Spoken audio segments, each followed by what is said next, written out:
এই যে ভাই আমি দিন-রাত ২৪ ঘন্টা এই অবস্থায় শুয়ে থাকি ভাই। বুকের নিচে বালিশ দেওয়া আছে। শুয়ে আছি ভাই এই অবস্থায়। এই যে সার্জিক্যাল বেড, সার্জিক্যাল বেডের উপর শুয়ে আছি। বুকের নিচে বালিশ দিয়ে এই অবস্থায় দিন-রাত ২৪ ঘন্টা আমি শুয়ে থাকি। আপনার সকালের খাওয়া-দাওয়া কি হয়েছে ভাই? বড় ভাই একটু বলবেন। ভাই না আপু একটু বলবেন আপনি? একটু নামটা একটু প্লিজ বলবেন।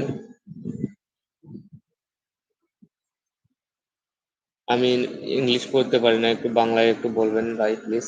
নামটা একটু বলবেন। আমার নাম মোহাম্মদ আশিকুর রহমান। আমি একজন পঙ্গু, প্রতিবন্ধী, চলাফেরা করতে পারি না। দিন-রাত ২৪ ঘন্টা বিছানায় উপর হয়ে শুয়ে থাকি।